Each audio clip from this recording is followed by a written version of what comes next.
안녕하세요. 사주 한 스푼입니다.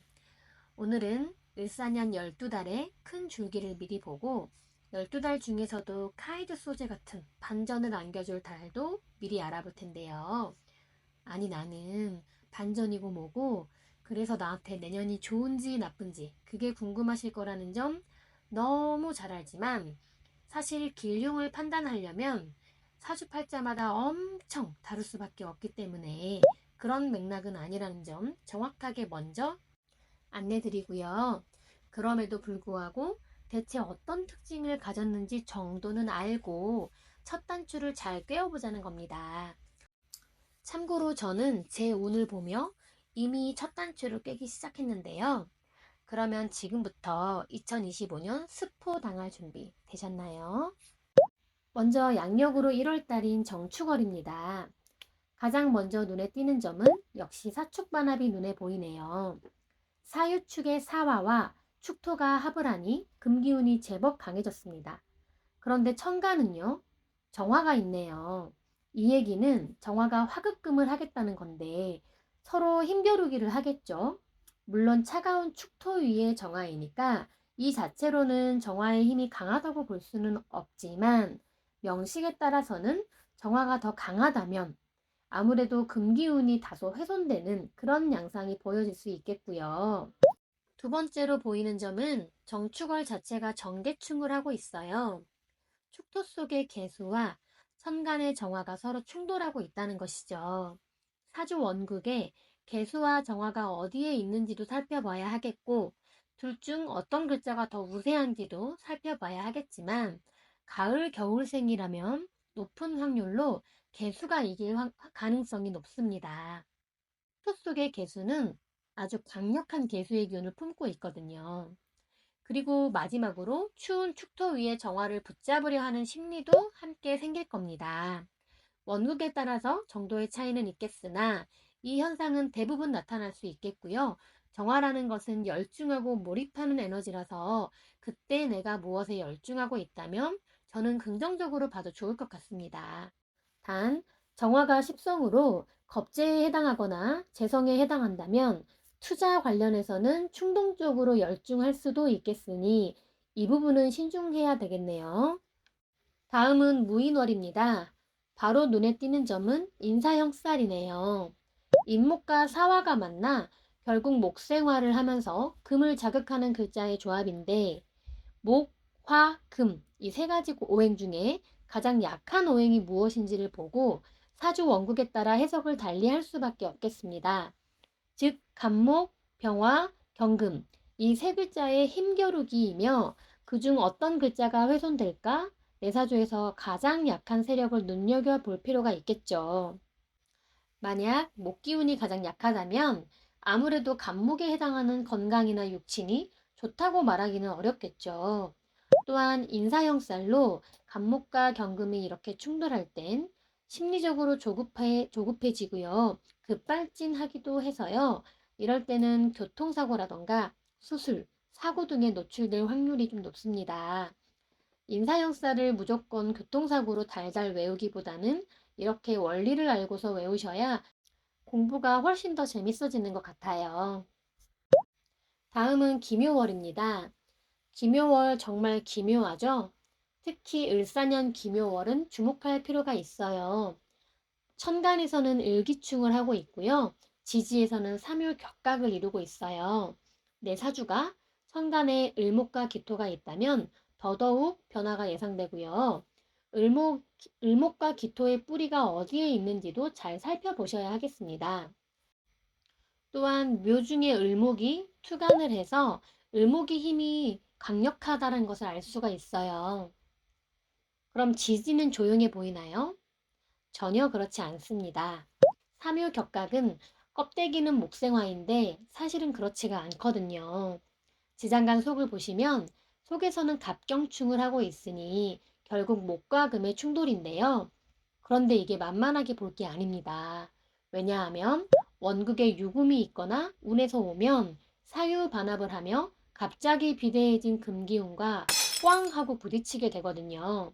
이러면 정말 예상치 못한 사건, 교통사고, 다치는 일은 정말 주의를 하셔야 되겠고요. 심리적으로도 차분하기보다는 마음이 왔다 갔다 할 일이 좀 많겠고 조급해지기도 쉬우니까요.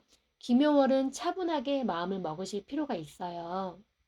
다시 말씀드리지만 천간에서는 을기충이 나타나고요. 지지에서는 색깔에 속지 마시고 결국 목금 충돌로 가게 된다라고 기억해 주세요. 다음은 경진월입니다. 사화 속의 경금이 천간으로 올라왔네요. 또한 진토 속의 을목도 천간으로 올라왔네요. 경금과 을목을 우선 집중해 주시고요. 그 다음으로 눈에 보이는 것이 경진월 자체가 사실은 전혀 안 그래 보이지만 수기운과 밀접한 관련이 있다는 걸 알 수 있습니다. 왜냐하면 신자진의 진토 속에는 수기운을 품고 있는데요. 천간의 경금이 금생수하며 돕고 있거든요. 그리고 그 경금은 통근까지 했기 때문에 결코 힘이 약하지 않습니다. 아마 이런 느낌일 거예요. 금이 온 줄 알았는데 알고 보니 수기운이었네. 그래서 사주 원국의 수가 강하다면 갑자기 수기운이 범람하게 될 수도 있는 달이 바로 경진월입니다. 더 자세히 해석을 하자면 누적된 진토 속의 개수가 경금으로 인해 수가 범람하니까 경금이 나에게 뭔지를 살펴보셔야 되세요. 경금은 사화라는 껍데기에서 나왔으니까 이렇게도 해석할 수 있겠네요. 예를 들면 간목일간이라고 해볼게요. 간목은 사화가 식신이고 경금이 편관이거든요. 그러면 내가 원해서 했던 일로 감당할 게 많아지니 그것으로 인해 생각이 쓰나미처럼 몰려온다.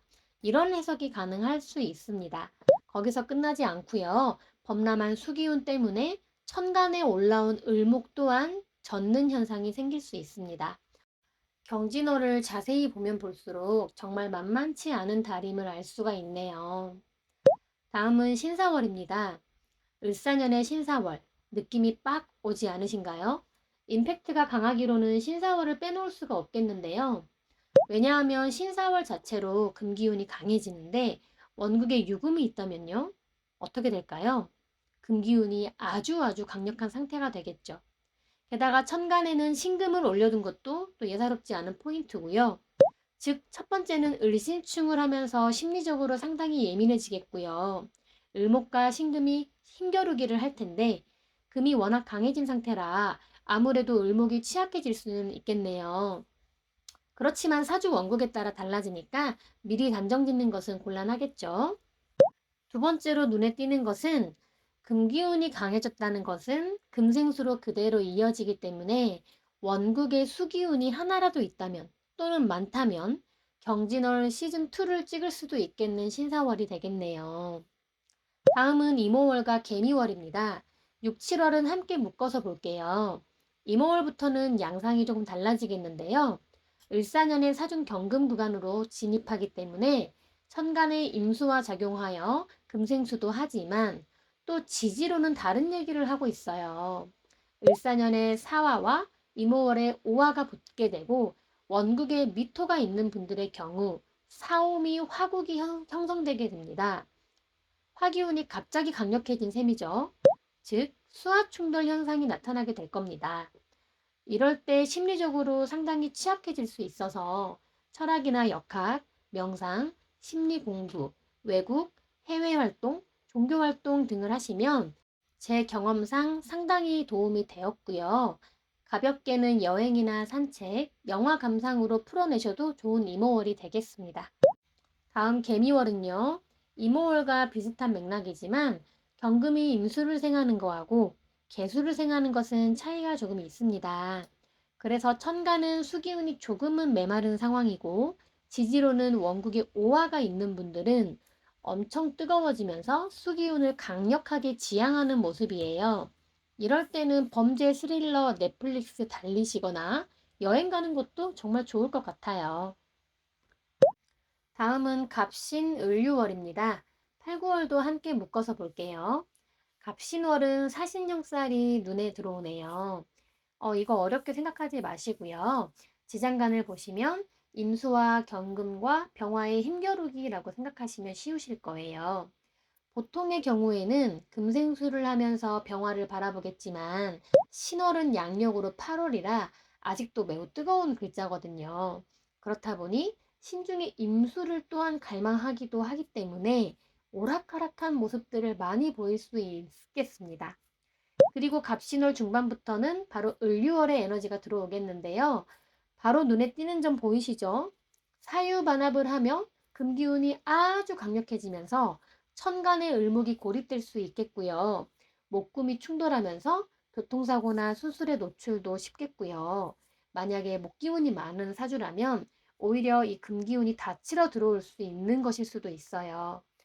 또한 만약에 수기운이 많은 사주라면 수많은 금기운이 금생 수를 하며 한순간에 범람할 수 있겠죠. 사실 을유월은 을사년의 많은 분들께 신사월 다음으로 하이라이트가 될 수 있는 시기인데요. 금이 강해지며 목금 충돌을 유발하고 목이 고립되거나 수기운이 범람하는 현상, 그러면서 을목도 젖는 현상. 을유월은 이 세 가지를 반드시 기억해 주세요. 다음으로 병술월입니다. 지금까지는 금생수, 즉 수기운에 관련된 이야기를 주로 했는데요. 병술월부터는 이야기가 조금 달라집니다. 병술월부터 을사년의 사중 병화 구간에 진입을 하게 되는데요. 그러면서 26년 병오년의 오화와 옷을 반합하며 천간의 병화까지 쭉 통근을 했습니다. 즉 병오년의 예고편일 수도 있겠고요. 이때부터 병화를 체감하시는 분들이 많으실 수 있으세요. 그냥 병화 떴네 라고 얕보시기에는 병화의 기운이 확 펼쳐지게 되니까요. 원국에 오화나 인목이 있다면 더욱더 강해지겠죠. 화기운에 해당하는 각자의 십성이 무엇이냐에 따라서 다르게 해석해야 되겠지만 화라는 오행 자체로만 보았을 때는 웅크리고 있다가 펼쳐낸다.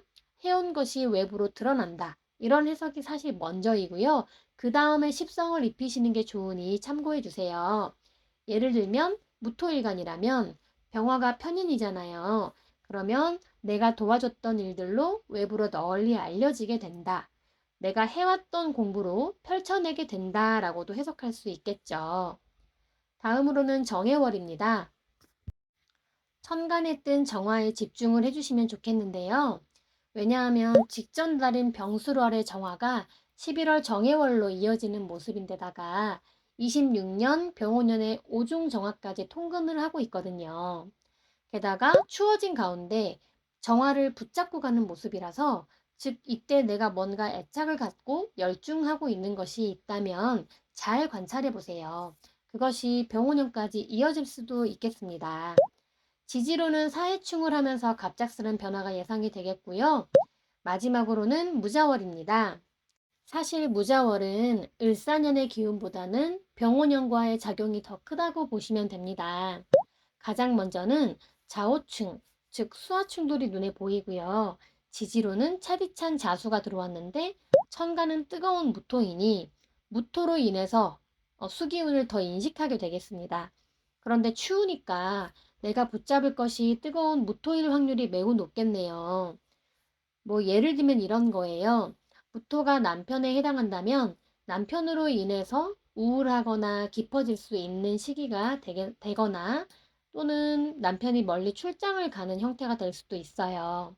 그런데 추우니까 무토를 붙잡아야 되잖아요. 그래서 남편으로 인해 내가 조금 우울해도 내가 의지하고 싶다, 붙잡고 싶다, 기대고 싶다, 이렇게 해석할 수가 있겠습니다. 여기까지 해서 을사년의 12달 흐름을 간략하게나마 알아봤는데요. 12달 중 중요하지 않는 달이 어디 있겠어요. 다 중요하지만 막간을 활용해서 재미를 위해 이건 줄 알았는데 알고 보니 저거였네 하는 반전 있는 달을 한번 찍어볼까요? 재미도 재미지만 원래 그런 달에 허를 찌르는 법이라서요. 더 강조하고 싶은 저의 의도도 있습니다. 제가 사실 중간중간에 복선을 깔아둬서 이미 눈치채신 분들도 계실 것 같아요. 자, 을사년 반전 있는 달 첫 번째는요. 김효월입니다. 색깔에 속으시면 안 되는 달이었어요. 목생화로 착각하기 쉽지만 사실은 목금 충돌이었다는 거 반전 첫 번째 달이었고요. 두 번째는요. 경진월입니다. 경진월 기억나시나요? 금인 줄 알았는데 수기운이 범람했던 달이죠. 별 특징 없어 보였는데 아니었다는 거. 반전 그 두 번째 달이었습니다. 마지막 세 번째는요. 바로 병술월입니다. 병화였지만 그냥 병화가 아니었죠. 그냥 병화가 뜬 건 줄 알았는데 알고 보니 사중 병화 구간 진입하면서 병원형과도 연결되고 천간의 병화까지 가세하면서 화기운이 상당히 강력해지는 달이었어요. 이때를 기점으로 수기운과 화기운이 바톤 터치하는 느낌도 상당수 받으실 것 같네요. 여하튼 을사년은 목과 화의 껍데기로 우리에게는 보였지만 그 속을 들여다보니 사실은 9월까지 금생수로 이어지는 경우가 생각보다 많다는 것을 알 수 있었어요. 아마 여러분들도 느끼셨을 거예요. 금생수를 해서 좋은 분들도 계실 거고 안 좋은 분들도 역시 계실 겁니다. 사주팔자마다 해석이 제각각일 수밖에 없지만요. 그래도 을사년은 정말 엄청 행복하셨으면 좋겠습니다. 여기까지 해서 마칠게요. 오늘 영상 도움 되셨으면 좋겠고 다음 영상은 을사년을 일간별로 해석하는 시간 가져볼 거예요. 오늘도 감사합니다.